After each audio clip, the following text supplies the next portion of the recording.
Hello, I am María del Mar Navarro, Associate Professor at the Design School at Arizona State University in the United States. Thank you, Sue, Jason, Weibo, and Vasula for making Symbol 2024 a reality. I'm honored to be part of this event once more.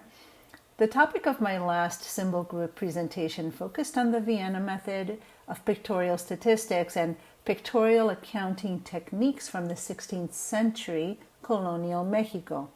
Today, I will be discussing pictorial statistics in 1940s Mexico.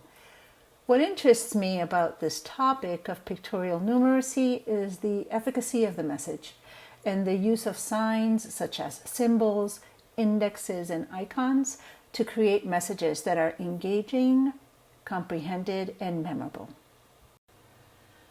During my Ph.D. work, which focused on pictographic numeracy, I was introduced to a book published in 1940 in Mexico that had an uncanny similarity in its use of pictorial statistics to the Atlas of Economy and Society, published in 1930 in Vienna. This publication, written in Spanish, is known in English as 6 Years at the Service of the Government of Mexico, 1934 to 1940. The Atlas of Society and Economy, as it is known in English, is considered a seminal piece in the work of pictorial statistics. It propelled social scientist Otto and Marie Neurath to international recognition for the systematized approach of using pictograms along with text to communicate statistical information. Today, I present these two publications and explore the question, how did a pictorial language developed in Austria become a powerful tool for political communication in 1930s Mexico? In this session, I will discuss the conditions that brought about these publications in their respective regions, the functions they served, some of their structural frameworks, and the connection between the International Foundation for Visual Education, headquartered in The Hague, led by Otto and Marie Neurath, and Mexico's National Council of Higher Education during Lázaro Cárdenas' presidency. But first, a disclaimer. Many of you are familiar with the Vienna method of pictorial statistics, later known as Isotype, its driving force, social scientist Otto and Marie Neurath, and the many contributors and supporters, such as his right-hand person and main transformer, Marie Reidemeister, later to become Marie Neurath, also the principal artist, Gerd Arndt, that gave birth or form to the pictograms. As we know, with any endeavor, many more individuals contributed to making Neurath's vision a reality, and although not mentioned today, they are acknowledged. I will begin with the historical context of World War I Vienna in 1930s Mexico. As with many other countries affected by World War I, Austria was grappling with the aftermath of the war, which created widespread unemployment and social unrest. Vienna was dealing with displaced soldiers and struggling working-class families who began to take up residence in the existing allotment gardens. These were spaces created for weekend leisure in which people began to live in makeshift dwellings. There were also the Wildsiedler, or wild settlers, who moved into unoccupied or abandoned land. This became known as the settlers' movement. Social scientist Otto and Marie Neurath, who we see here speaking at the League of Settlers and Small Gardens, was deeply involved in these social and reform efforts. Neurath believed that science was at the service of humanity and its achievements were to be communicated clearly and at all levels of society. Here we see him on a tour of an allotment garden. His work, particularly the development of the Vienna method, was part of this broader cultural and intellectual movement. The method aimed to make complex social and economic information accessible to the public through visual means, reflecting the government's commitment to education and transparency.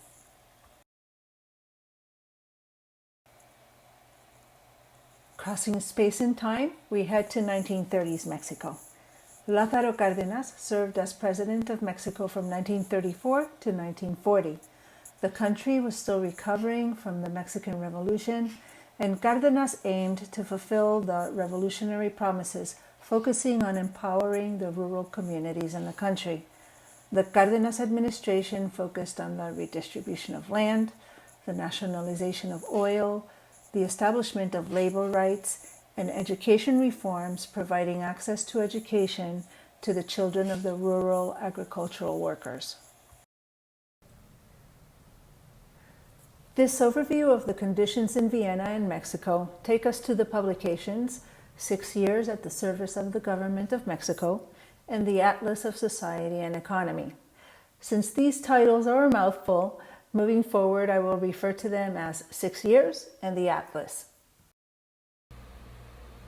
The idea for publishing the Atlas was brought to the Museum for Social and Economic Relations by the Leipzig Bibliographical Institute, originally as a larger project to celebrate the Institute's 100th anniversary. As the director of the museum in Vienna, this was a great opportunity for Neurath and his team to create a publication that encompassed the socioeconomic and political conditions of the time, not just in Vienna, but at an international level. The portfolio enclosed 100 loose-leaf plates, including charts and maps, describing various aspects of international conditions such as employment, industry, and trade. It is believed that 1,000 copies were produced using lino-cut techniques. The charts measured 63 by 94 centimeters or a little over 24 by 37 inches. The Atlas is considered to be a landmark in the history of visual communication and data visualization, and a manifestation of Neurath's vision to make complex information accessible to a general audience. Neurath's work was driven by the belief a person's happiness deeply intertwined with social conditions such as economic security, social equality, and access to education, and not just a matter of individual psychological states that could be individually controlled. As a member of the Vienna Circle, he also expressed that the sciences could speak to each other and served as a social purpose to benefit society, and knowledge should be made accessible for good stewardship. Now we move on to 6 years. The publication is an official report that summarizes the achievements of the Lázaro Cárdenas administration from 1934 to 1940. Interestingly, it was published after the Cárdenas presidency in 1940 by his successor, Ávila Camacho. This is a 486-page book, without counting the introduction. It provides long narratives recounting the reforms by the Cárdenas administration, with approximately 283 charts, including maps that provide the data. To showcase a few selected charts from 6 years, I have selected the most prominent of the Vienna method principles, such as repetition, slicing, the use of qualifying symbols in color, and placement of the data on the X and Y axes. We begin with an example of regional classifications.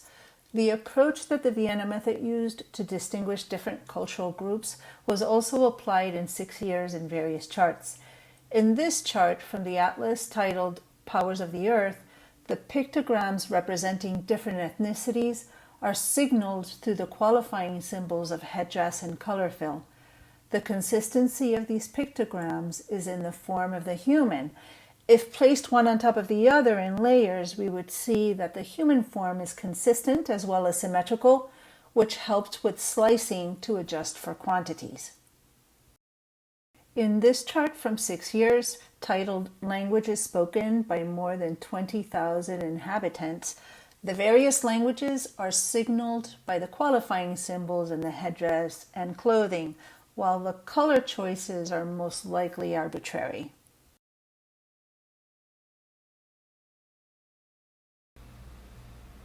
In this map from 6 years titled Alphabets and Dictionaries of Indigenous Languages, we see on the bottom left side culturally specific pictograms inspired by glyphs from ancient documents. Exploring the use of culturally specific pictograms used in 6 years, on the left is an example of the use of ancient glyphs similar to those found in the Chavero Codex that we see here on the right, a census from 1560. In the codex, names were recorded with the profile of the person, with a string flowing from the lips attached to an image that represented their name, followed by their name written in Spanish. While there are a number of pictograms that are culturally specific to 6 years, there are also a number of pictograms used in 6 years that closely resemble the ones from the atlas. Here we see the use of pictograms that represent travel and movement. In this instance, the traveler pictogram looks like a replica, more so than an inspiration. In regard to the layout, the bar on the left chart is used to separate categories of incoming and outgoing activity, while the chart on the left, the bar is used to describe immigration surplus numbers. In these two charts, the one on the left being 6 years and the one on the right being from the atlas, we see one of the most iconic pictograms designed of the unemployed. The left chart focuses on numbers in Mexico, while the chart from the atlas focuses on various countries, with the same use of repetition and the layout of the X and Y axes. We can see that although the pictograms of the slumped human look similar, they are not identical. The pictogram of the chart on the left is not a replica. Clearly, the Mexican designers used the original pictogram as inspiration, but in this instance, it's not a duplicate. Births and deaths are similarly communicated on both charts, except that births and deaths are placed in separate columns on the chart on the left from 6 years, while the births and deaths are placed in consecutive lines in the chart from International Picture Language. The color schemes are also similar. Here, the birth represented by the pictogram of the newborn is a replica, while the coffins to represent death are styled differently. On the topic of color, 6 years does not maintain consistency as the Vienna method, which used color to create higher order meaning and kept colors to a minimum. For example, in these two charts from 6 years, the color pink is used in the left chart to represent industry, while on the right it is used to represent nationality. We also notice how the fill color is placed on the body and in the other chart in the accessories. Here one can infer that the change in color fill does not provide higher order meaning, but was an aesthetic choice. In regard to the consistency of the style of the pictograms, 6 years uses different styles throughout the publication. For example, the woman's icon is slightly different, and the senior citizen pictogram is also slightly different. The reading conventions used in the charts of 6 years is similar to those used in the atlas, mostly left to right and top to bottom. To adjust quantities, slicing is also practiced in 6 years. We can see from these two charts that slicing differs among the charts. Sometimes we see the pictograms sliced to the left, and other times we see them sliced to the right.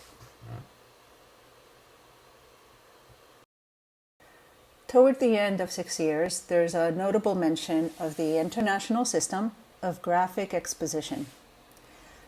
It states, "The International System of Graphic Exposition was chosen in which the Visual Education Institute, founded in 1937 for such work, has specialized in the dissemination of statistical information." In this statement, there's no acknowledgement of the Vienna method or Isotype, despite the similarities to the Vienna method in this publication and Otto and Marie's visit to Mexico in 1937. What took place between the International Foundation for Visual Education, headquartered in the Netherlands, and the National Council of Higher Education in Mexico. In November 1936, the National Council of Higher Education and Science in Mexico contacted Otto and Neurath in New York via their German translator Alice Rühle, who had come in contact with Neurath. January 27th, Neurath replies from New York accepting the invitation and asked that arrangements be made not just for him but also his Secretary General, Marie Reitmeister. During their time, Neurath delivered a lecture in the Palacio de Bellas Artes based on his article Museums of the Future, published in Survey Graphics. While in Mexico, he wrote to his friend and collaborator Charles Morris, in which he said that he was very impressed by the efforts in Mexico and had discussions on how to incorporate the glyphs from the facsimiles of ancient codices that they shared with him.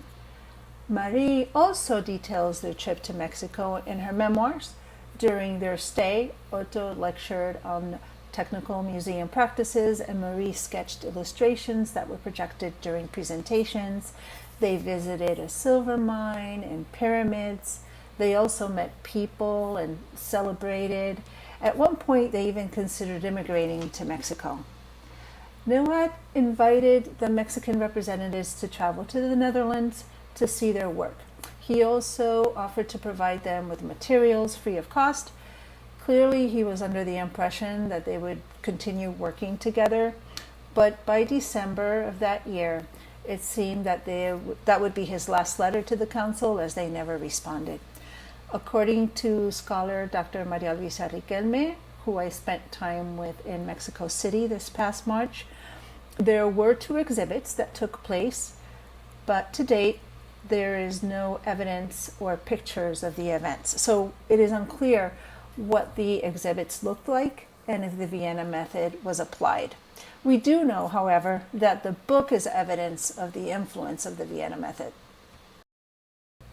One can only speculate without additional evidence why Neurath and the council in Mexico lost touch. Perhaps there were economic conditions in which the Mexican government couldn't afford the services of the Institute, and also it's possible that they felt confident that they had gathered enough information to create their own publication. There's also the turmoil of pre-World War II and later Otto and Marie escaping the Hague to England. A similar case occurred in New York with the Institute when interested parties began having doubts with the travel and consulting fees associated with Neurath's travel to the US from Europe, when they could work directly with Neurath's former intern, Rudolf Modley, who had established Pictorial Statistics, Inc. in the United States. This is an introduction of 6 years at the service of the Mexican government, 1934 to 1940. Just as I introduced the codices of Huejocinco as examples of pictorial accounting from the 16th century that extend the data visualization timeline, the inclusion of 6 years also broadens the narrative of pictorial statistics and visual communication.